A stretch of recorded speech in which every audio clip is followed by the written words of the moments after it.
Okay, so we got to sync on Friends and Family Day. We're all going to be here and then take another day later. And I heard from my manager, if you do that to do work, you should probably take 2 days later.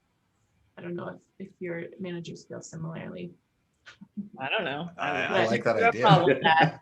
Everyone, take your time as you see fit. That sounds amazing. Yeah. I do want to say thank you for this team's willingness to shift Friends and Family Day, because we might end up in a situation where we don't need to work much on Friday, and that would be amazing. But it's tough because it's on a Monday, so chances are we have to pay attention to things Friday, Saturday.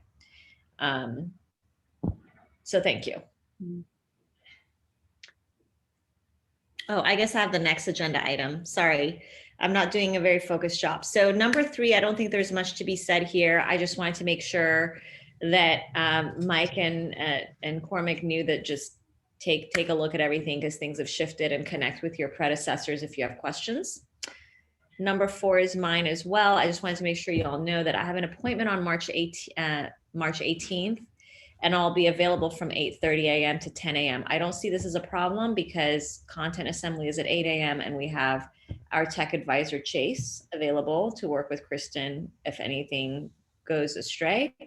March 20th is a religious holiday for me. Persian New Year coincides with the spring equinox. So assuming things go well, I would like to sign off sometime on the 19th and be offline through the 20th, but I will be available Sunday, Kristen, and I can have my eye on things again Sunday as you prepare to make sure that you're ready for takeoff. Okay. Number 5, now we get to the good stuff. I just wanted us to talk through how we want to handle FNFD on Friday, because it's one thing for us to be working, but we know that the rest of the organization may or may not be working, and PMs are very good with when they're given a heads up to pay attention to things, but we have to plan and communicate in advance. So I had a couple recommendations for y'all, but I trust you'll handle it with grace, however you decide to move forward. One was by Tuesday of next week, depending on how things are looking, let's communicate to Scott, Sid, and Anoop. Sorry, I forgot Anoop needs to be in the mix too. What they can expect, hey, are we trying to post by noon Thursday so that they give us feedback by end of day Thursday? Based on the state of affairs, does it look like, we might roll into 19th? And do we want to say, hey, just a heads up, we're going to do our best to post to you and get feedback from you by the 18th, but we might not be able to post by the 19th, depending on what's going on. So we just want to go in the release post channel and very explicitly kind of let Anoop, Sid, and Scott know what to expect, and they will totally give us what we need. But what we don't want to do is surprise them with an executive review request on the 19th that they weren't expecting, and then they ignore us because they have lives too. Imagine that. So that's the one thing. And then my other recommendation to y'all was going to be over communicate with the PMs and the EMs leading up to the things you need from them by end of day 17th, and make sure PMs are aware that they might get pinged to address feedback on the 18th and 19th, because some of them are ahead of us. So the 18th is the 19th for them, and the 19th is the 20th. So again, that's just like Slack channel reminders. And then I'll stop because it looks like Cormac, you had something related on how you were going to try and manage this. Well, yeah, I'm just going to try to time shift everything so that I think the 13th is when I'm supposed to post theme ideas in Slack, and that's a Saturday. So I'm just going to try to shift everything back a day. Looks like we should be fine if everybody gets things in today to have themes by the end of the day tomorrow. That works. Huh? For me, I'm totally on board for doing exactly what you said, Arnush. Let's see where we're at next week. Mm-hmm. And just looking so today is where we're supposed to have content blocks in. That gives us a nice clean week, the 10th to the 17th, so we can just remind the PMs that and just kind of use those numbers. It's Wednesday to Wednesday that you have to get everything done. And on board for posting to product leadership and Sid early so that they're aware that Friday may happen. I prefer if we could do it on Thursday, but I know things may slip through the cracks. I mean, Thursday, it all depends, right? I think it's super assertive to think that we could post for review by noon, because there's not just making sure everything's in, there's Cormac being able to finalize the intro, and there's being able to do structural check, right? So noon PT is way, way ambitious, but I don't see it happening, to be honest with you, but you never know. Yeah. You never know. Do they ever do more of their review on the Saturday or the Sunday, the executive leadership team, or do they just get it back in one tight review cycle usually? They're really good. They're really good at responding within the same day. So, and especially because I know Sid cares a lot about us being able to do F&F day. Like if we let him know in advance, I think he'll give you feedback like within an hour. They're really good. They're really, really good that way.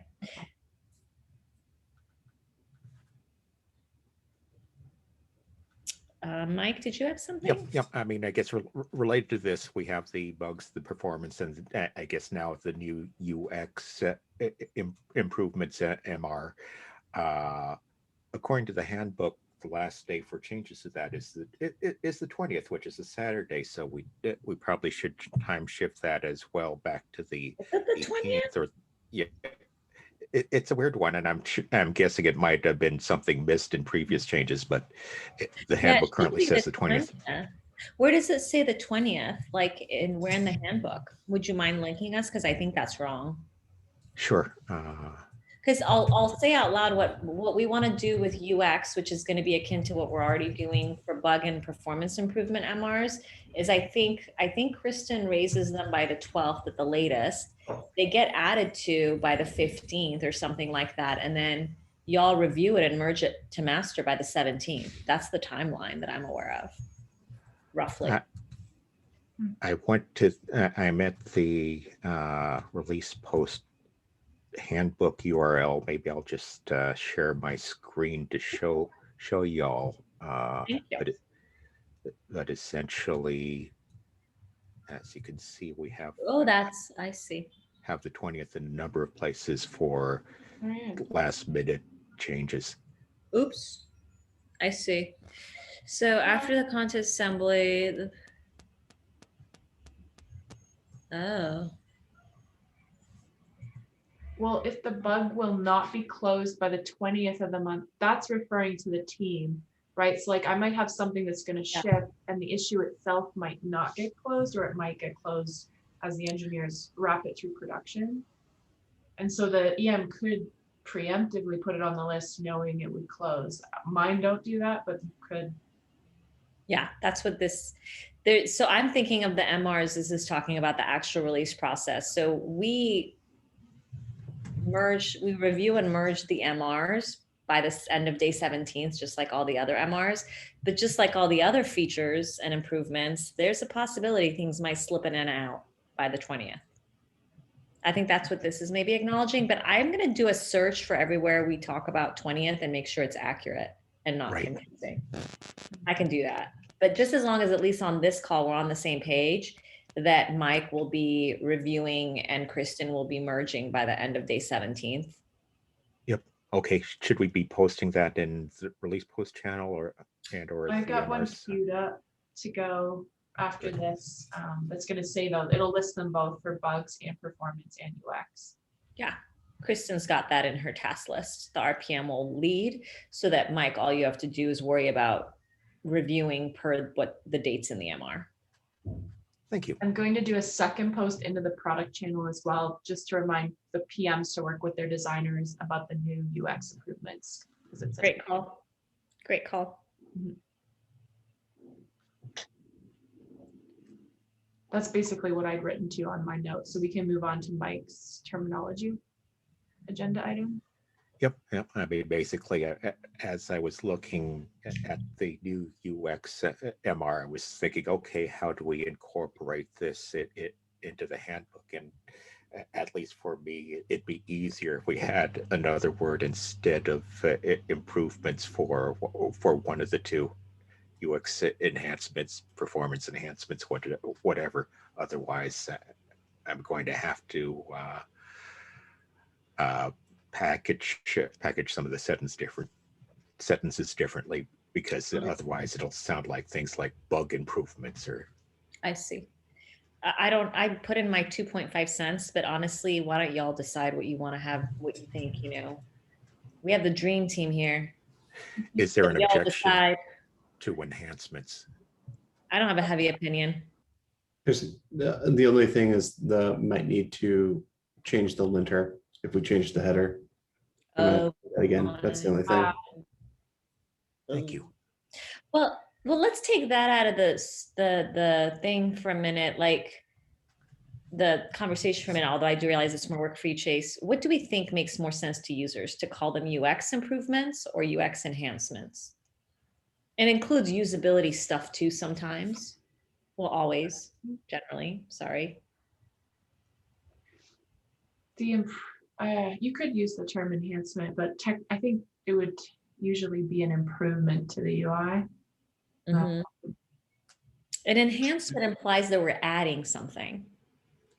We're not necessarily adding a capability. That's my only concern. The reason, and it also somehow seems more vague to me, but I just want to make sure it doesn't, ultimately, I'm not the customer here. It's like, what do our end users, what do they need to have it called?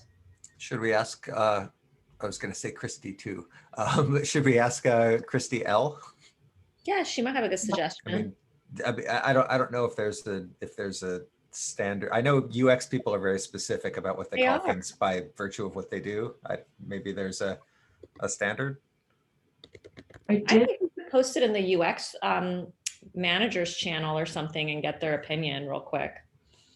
With all that said, I have no strong opinion one way or another. I think, yeah, they're still like aligning on that in the MR around whether we're using EUX debt or SUS, but those could line under like both of those. I think under UX improvements. Mm-hmm. Yeah, I think it's a matter of whether, regardless of whether it's enhancements or improvements or another word, I want it to be helpful to users to understand what's in that section. Like bug fixes, super straightforward. Performance improvements, we get it. What's going to help users understand what we want them to understand and to care about this new section and pay attention to it? That's my only thing to put out there, but I don't have a solution. Mm-hmm. I mean, they need to get out of thesaurus. That's not a bad idea. That's not a bad idea. I think a thesaurus, and I think also asking in the UX managers channel. Yep. I mean, I'll get out a thesaurus and put some alternatives in our 1310 channel, and then y'all can ask in the UX channel, or maybe I should, since technically tech writing is part of UX. That's a good idea. Do you, sorry, y'all cut out. I'm happy to post in UX managers and CC y'all. Do you want me to do that? Yeah. Yeah. I had put on the MR that Christy would review the copy at the top to make sure it matches the tone we'd like to set for UX on the MR. Because that's another question. So maybe these two should loop in. The copy we've written is almost duplicated over from the other improvements. Oh, okay. It's like in GitLab 13.0, we're shipping UX improvements for issues, projects, milestones, and much more. I put a note, do we want this to be the tone of how we talk about our UX improvements? So that could be, we could wrap the two together. It's like, what do we call them? And does the tone of this make sense of what we want to be at the top? Yep, that sounds good. Kristen, do you want to take it? If you've already started the thread with Christy, you can pick it up in the UX channel. You can one-on-one with her, whatever you think is appropriate to get the answer you need. Sure, I'll ask. Drive. I'll see if she responds on those. I know she's busy. Valerie may also chime in, and if not, I'll take it over to the managers. Okay. Take that. I think we're on the same page. I think my questions have been answered on 7B. On 7A,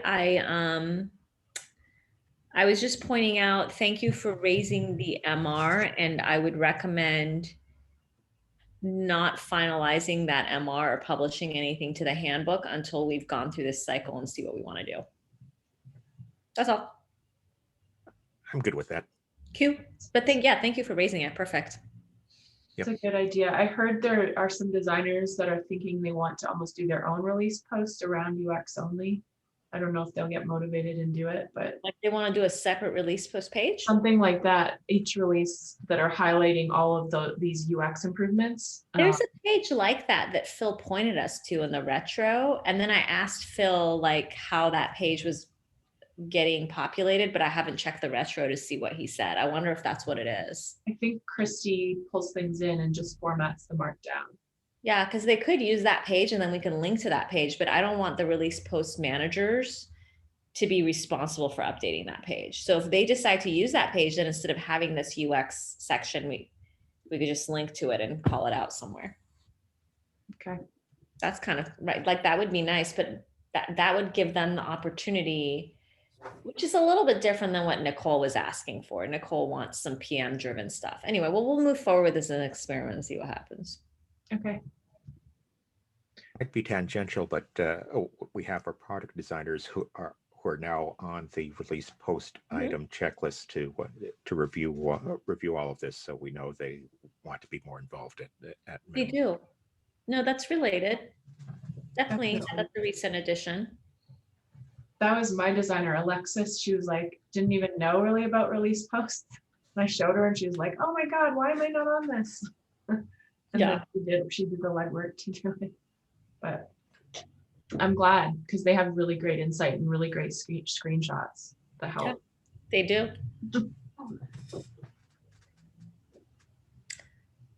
Oh, the next one's mine. Sorry, I'm not doing a very good job. Number 8.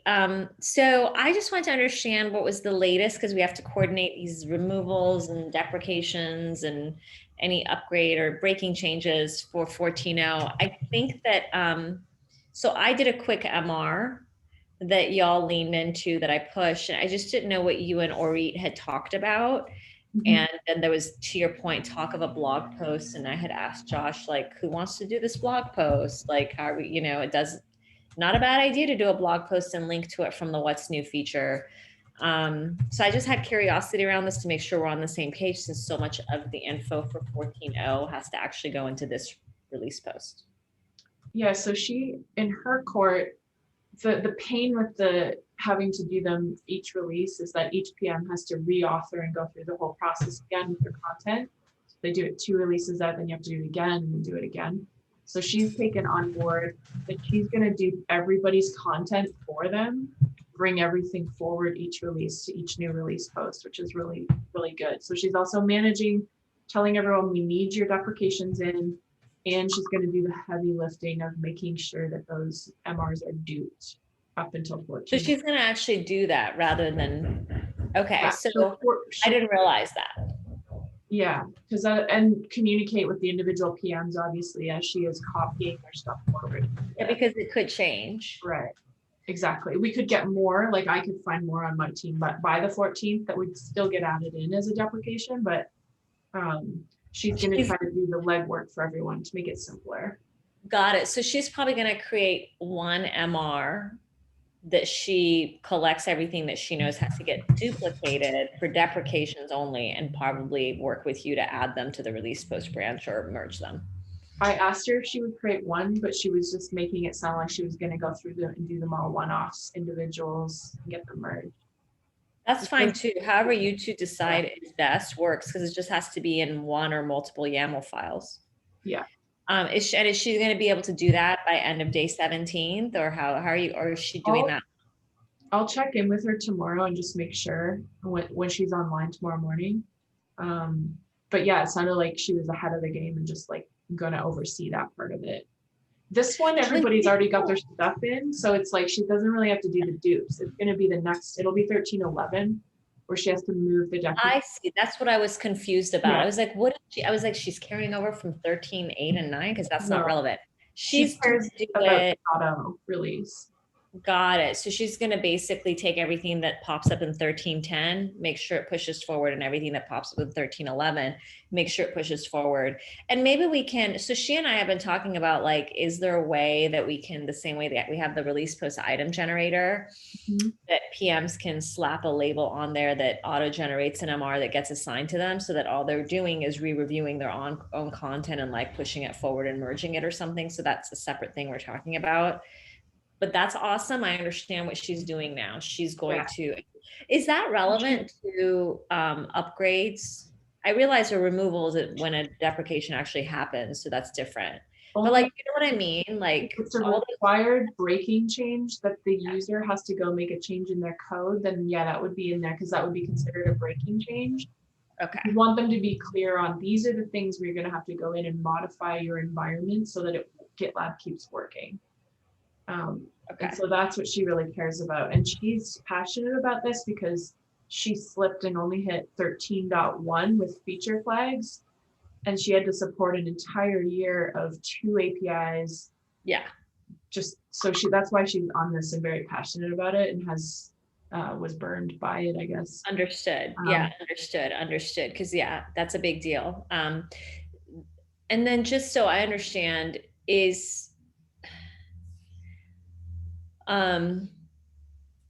there any chance of confusion and duplication? Meaning, do the PMs realize what she's doing? Has there been an explicit conversation? Because if there has, I'm not aware of it, right? So yesterday in PM Weekly, in my notes to PMs, I'm saying, hey, make sure that you're thinking about removals, upgrades, and deprecations, and that you read this updated handbook page, which says you have to announce these things, and it's the PM and the EM that own it, and you have to announce it 2 cycles in advance, and you have to carry it over. So I just want to make sure we don't end up with duplicative content in 1311 and 14.0 because people are doing what she's doing.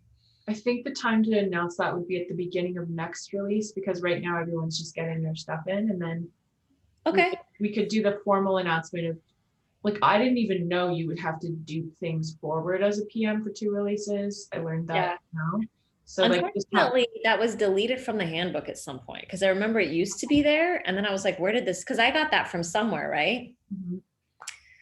Yeah. Okay. So noted in my head that we'll have to make sure we understand how Sarah and Ori work together to carry this forward. Thank you so much for breaking this down. It's important. Yeah.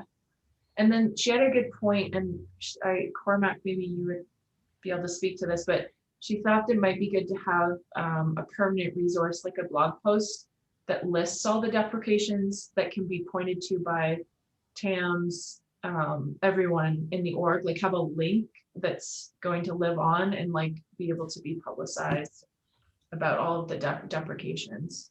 Yeah, I think that should live somewhere, whether it is a blog or, and also I'd have to talk to the blog team, but whether it's a blog or a doc, or I don't know, Mike, where do you think something like that should live? Yeah, I mean, it sounds analogous to a change log. I mean, we have a change log that lists everything that changed. We could have, I'm just spitballing, have a similar file that says deprecations, upgrades, removals. So what a user wants is to have a list to quickly check off and say, okay, this is deprecated, this is removed. I have to check my instance of GitLab against this list.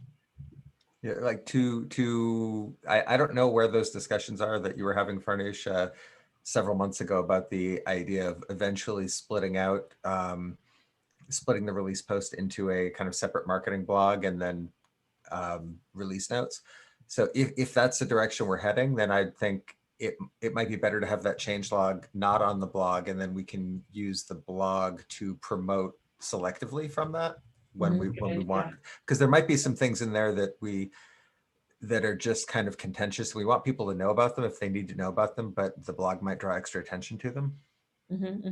The general direction we want to move is that, but it's currently on pause because after the product team reorg, it's no longer on a priority in anyone's backlog to do the upgrades to the release feature needed for us to be able to fully leverage release feature in GitLab product versus the release post to push our release notes. So it's the direction we want to move in. How soon we'll be able to move in that direction without any engineering resources against it is very up in the air. But it is the direction we eventually want to move in, which it is, then it's worth considering. Now, what y'all are talking about right now, it's different, Kristen, right, than the blog post that Josh did, that we were talking about doing a blog post and linking to it in the What's New feature in Orit's issue. Or are we talking about the same thing or a different thing? Because last year, Josh did a blog post that came up again in Orit's issue. And then we were talking about who should write that blog post. And then Anoop could, as part of the things that he highlights in the What's New feature after the release, he could point to that blog too. I don't know if it's the same. Maybe those merged together. I think her goal was just that these breaking changes are massive. People need to be aware of them. People see the blog versus if it had its own place. But So it might be similar to the blog post that Josh wrote last year, but just Josh wrote a blog post. It wasn't a change log, which I thought that blog post was really great. Well, yeah, like having a .o like themed one, that's a bigger, I mean, we obviously have the release post for that too, but there could be an additional take on that when you have a big release. Yeah. So I think they might be two different things. I think there's the blog post. I just want to get clear for myself for action items for us. There's the blog post that Josh wrote for 13.0, which I think that's a conversation that's happening in Orit's issue, which I think is relevant to pick up, and whether it's Josh or someone else, write the blog post and link to it from the release post and from What's New. And then there's this idea of like a change log, right? Which has it all, but it might not, our customers may not just know to go check that on a Monday versus seeing the post or something that's letting them know of all the breaking changes coming. I think the change log's really good though, if we could reference that versus trying to rebuild it in some other format. And yeah, and I think what's unclear to me is who would create the change log and what would be the difference between that and a blog post, and how we would we link to both of them from 14.0 release post, or I'm a little bit confused. We have specific criteria for creating change log items, and I think we could update it to say include upgrade, deprecation, removal in the wording when it is such. Okay, I know we're past time, so maybe Kristen, maybe we need to talk about this one-on-one, make sure we're on the same page about what we want to do, and then rally around who can help us. I'm not clear. Maybe you are, sorry, but I know we're at time almost, and I know Chase still has an item, so. I have a new item too at the end, quick. I want to be mindful of time, but I feel like I'm not clear on what we want to do with number 8, B3, but we can figure it out. You and I can talk and we'll figure it out and circle back with this team. Mr. Chase, thank you. Okay, sure. I put this in various release post related channels, but just add it here so we're all together. Thank you for adding the screenshot. Phil made a final pass on an MR, and we, doing the time zone dance. I merged that this morning. Appears to be working in the way it's designed. That's what we're talking about. Yeah, that's what I'm talking about. Yeah, this thing. I'm getting so. So you may see more things in your to-do list as a result of being mentioned through the bot reminder that's coming through here from the GL release post team, and looks like it's being added to issues. This is like the first version of this because it doesn't do any date checking. There's no date math. It's just like, if a change is directed at the unreleased directory, add this comment. I think eventually we could do the date math and say, when you're adding this, like it shouldn't, maybe it doesn't make the comment until later or before. But I don't know. So Is there like a reference for the handbook just so I can understand this process? Because I'm not really sure what I'm supposed to do with them all. I'm not understanding what my user experience is, like what's going to happen. I'm the release post manager and like what happens. Sorry. yeah, it's I think currently it's just going to be, I think it's going to be some more noise. I don't know if the notification of the release post team is like, if that's helpful or not. And I think that was I think the volume, I think was kind of like, did not consider what the volume would be like. So I think that's something that we can certainly refine, so that we're not like spamming ourselves with the same notification over 100 MRs, right? It's because it's targeting master. Is that why? But we have to target master initially.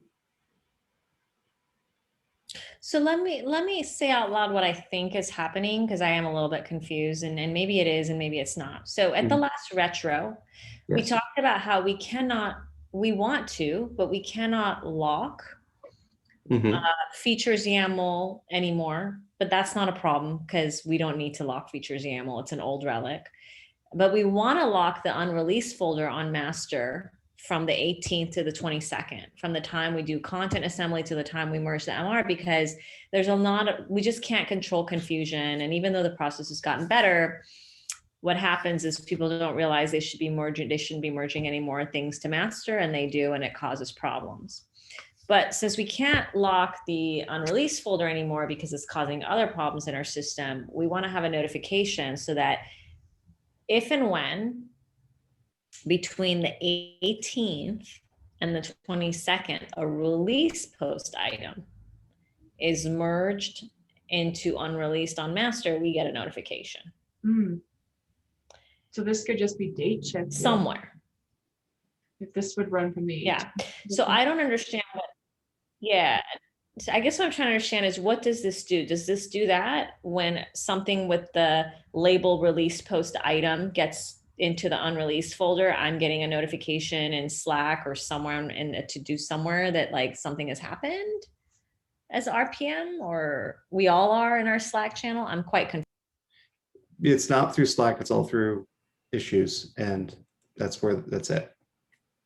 So the issue is going to get generated where and to whom? How will I know? Or I guess not issues, but MRs. I think I said that wrong. So I open an MR with changes in the unreleased folder or the unreleased directory. And I don't know about like whether or not the target of master matters. Then a bot will, as part of the pipeline process, shows up and is like, oh, here you go. Here's this comment as a reminder for you to, because it doesn't know about time, right? So is it a specific type of MR? This is a great question.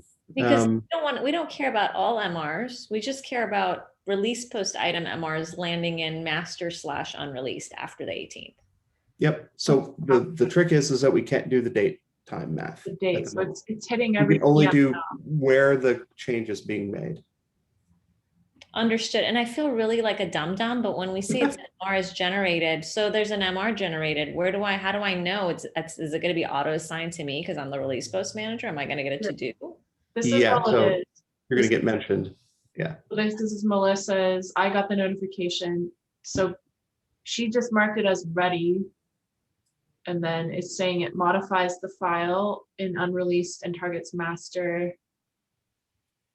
And you can do the danger review job again. But this is happening now, and you're going to get a lot of these all the time because, and I'm so sorry I didn't pay attention sooner. I think I misunderstood what was happening when I looked at the MR before, and I was like, this is great, or the issue. Because what's going to happen is we're just going to get a ton of notifications, but I suppose we would know to ignore them. We could just ignore them and only pay attention to them. Um, Yeah, I mean, at least they're, yeah. At you least just they're ignore there. them until the 18th, Yeah. right? Now, is this when an MR is generated or when an MR is merged that we get this? When it's generated and there's like some trigger that happens. Yeah, because it should also probably be about when it merges to master and lands in unreleased, not when it's generated. Or no, that doesn't work because it's not when it merges, it's not an unreleased anymore. Sorry, I just confused myself. Ignore me. It's when it needs to be when it's generated. So we could basically, what I'm hearing from you all, ignore this noise. It's fine. And know that the release post manager will only care if they get this notification starting the morning of the 18th. Basically, yeah. And eventually we can do, Yeah. we can make it less noisy. Can we comment it out until that morning in the script? Until the 18th? I mean, that would, yeah. This is going to run for every release post ever authored, I think, Yes, currently. yes. So, and the way it works is it's pulling the name of the release post manager from the schedule, like basically. No, so there's like another project that Phil made called Release Post Team, Mhm. and added us as owners of that team. And then We have to the shift. bot they just have to change the members every month. I see. And then that's why you're being, Yeah. you have these in your to-do list now. So I'd have to also keep these open and not close the to-dos on the day of, I could clear them till the 18th. Then I need to keep them, all the to-dos open and not accidentally clear them or all, because I'm not assigned or anything. So I would need to be able to know which ones I need to manually move over off the to-dos themselves, right? You know what's tough about this just occurred to me? I think the thing that's really tough about this notification, the way it is set up, and it might be the only way it's set up, is just because it's the 18th doesn't mean that PMs shouldn't be creating MRs for the next release. So I think it's going to create more confusion and work for the release post manager. So I think I'm trying to go back to the problem we were trying to solve. The problem we were trying to solve was not necessarily, it's not a problem if things are in unreleased, it's a problem when those things in unreleased get merged to master and we don't know, right? So I think the challenge here is, I'm Keenan, it's the 19th, and I create a release post item for 13.11. Now Chris is going to get a notification and think she should care. But she shouldn't. And I wonder if we've overcomplicated it, and maybe the answer is if there's a bug that can be fixed so that we can lock that folder, we should do that. And if not, the release post manager just needs a checklist item on the 20th that says, take a peek at this directory and make sure there's nothing in there marked 13 for your release. Yeah, or it's scoped to the dates and to the 13.10 milestone. It has to be scoped to the dates and the milestone, otherwise it gets really confusing. You could, I think, capturing the milestone if it's added to the MR.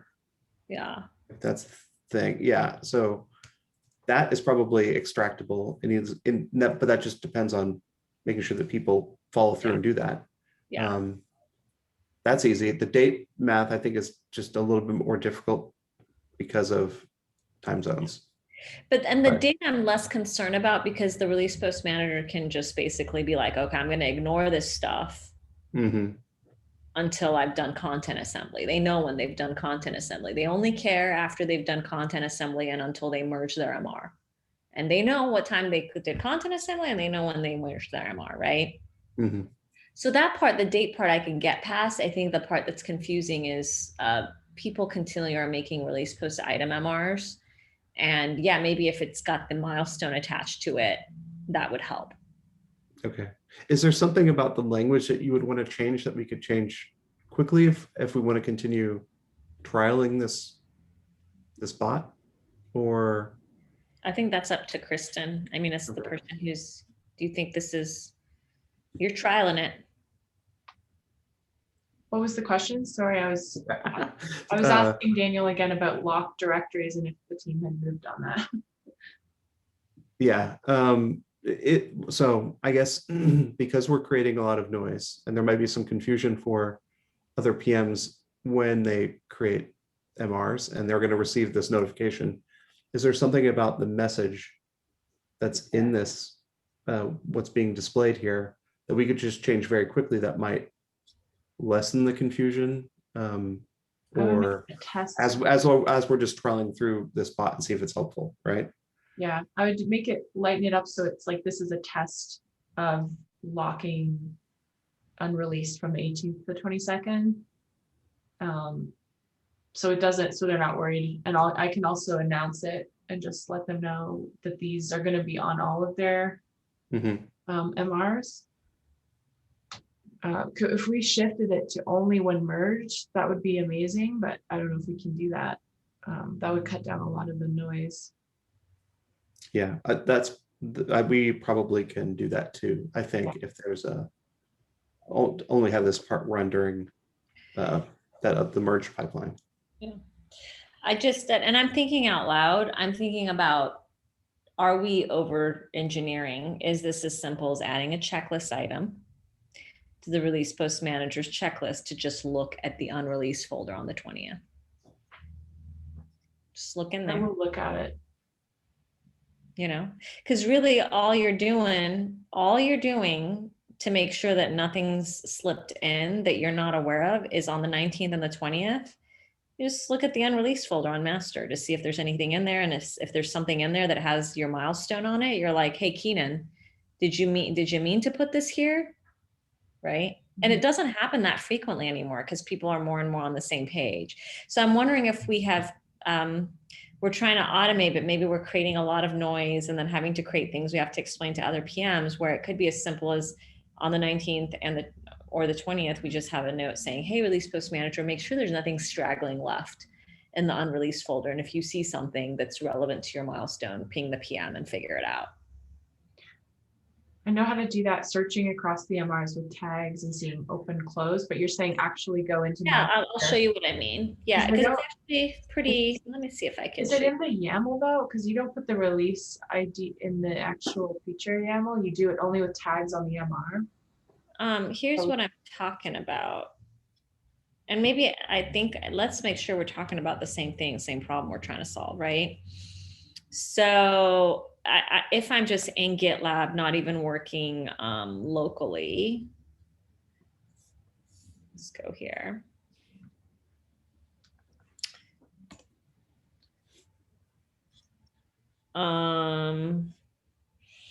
Have to remind me. So it's where are we? It's data.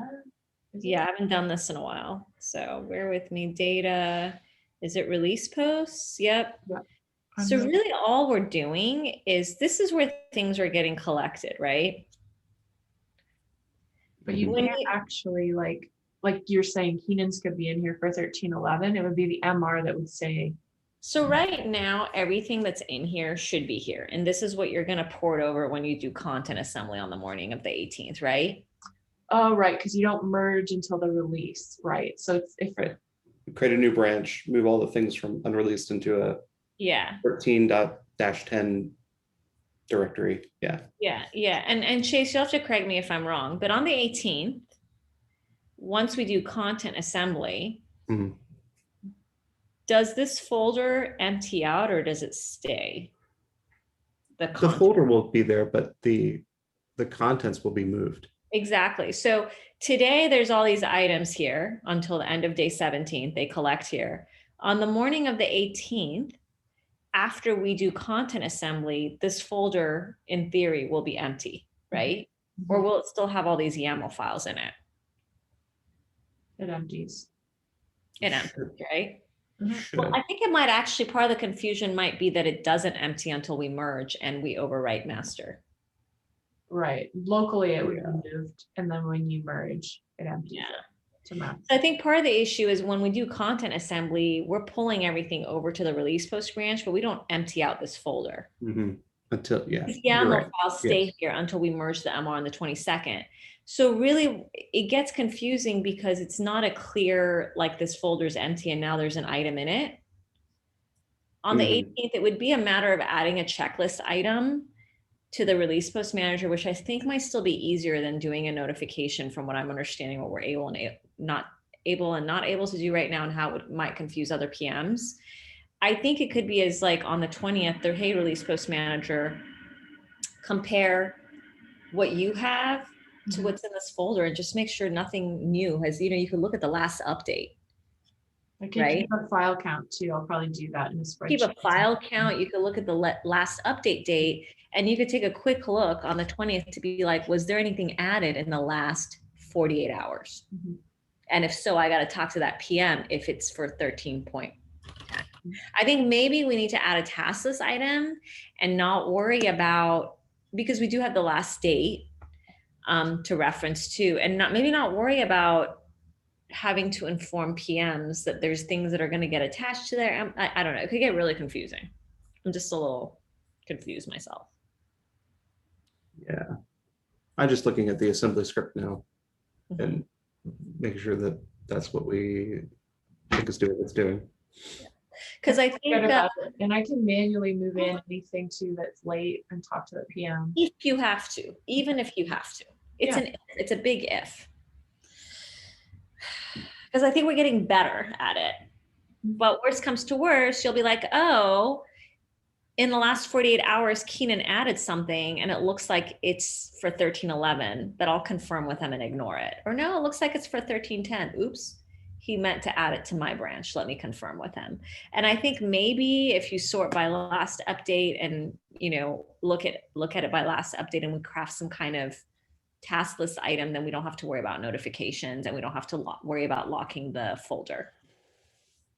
Okay. At least for now, because I think for this notification to be helpful, we have to have the approach of it can't create extra noise for other PMs. Yeah. That's where I think it went for me. It went from, oh, this might not be a great MVC for us because we're creating more work for ourselves if we can confuse the broader PM team or the broader EM team. Mhm. If it was just a matter of Kristen ignoring the stuff because it was going somewhere that only she could notice or sense, and she knew to ignore everything before the 18th, that would be fine. But if it's something where it can confuse other PMs and EMs, I'd have to say, let's not do it right now until we can better refine it. Okay. Okay. But we'll keep working on it because I love the idea of notifications. It's way more elegant than a task list item, but I don't want to explain to 50 PMs why there's something happening that they're ignoring. Yeah. And then maybe put on, for future thought, maybe there's a way that we could extend the assembly script to move content basically, and to just empty that file or put it into a /move directory that will get, I think there's a way to make the automation better so that it's more clear about what's where and when. I like that line of thinking because then it becomes as simple as part of the release post content assembly, everything that made the deadline, the due date, rather it got ported into this temp folder that will then get, deleted or whatever when we merge to master. And that way it's really easy for the release post team to be able to come here and be like, oh, there's something new here. This is supposed to be empty. Mm-hmm.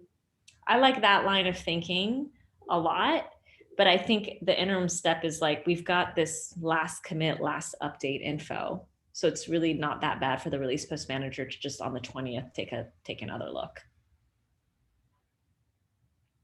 Sorry, this was like the longest stand up, but it was like super important that we talk about this. So glad we're sitting down. Yeah, I'm really glad we're sitting down for this stand up, and I really appreciate all your efforts. And I'm sorry I misunderstood how these notifications were working and did not step in sooner. Yeah, no worries. I'm happy to make an adjustment or like figure out how to turn them off temporarily or whatever is best. I would say 100% let's turn them off if it's something we have to explain to other PMs and EMs right now, because that doesn't make sense to do that. That's creating more heavy lifting for ourselves more than the benefit of getting these notifications. Okay. And let's think about what an iteration would be that would not create noise for PMs and EMs, kind of like some of the suggestions you were making, Chase, even. Maybe it's not about notifications. Maybe it's about modifying the content assembly script to do something. Or maybe, Kristen, you're going to be like, y'all don't do anything. This was super easy. All I had to do was check the folder and I caught 2 files. No biggie. Yeah. Okay. So we might decide that we don't need an automation on this one just because it's a temporary problem anyway, depending on how it goes for you, Kristen. Sounds good. All right. That's all I got. I've turned everything upside down. I apologize. Thanks, everybody. Okay. Bye, everyone. Good team. Go team. Woo!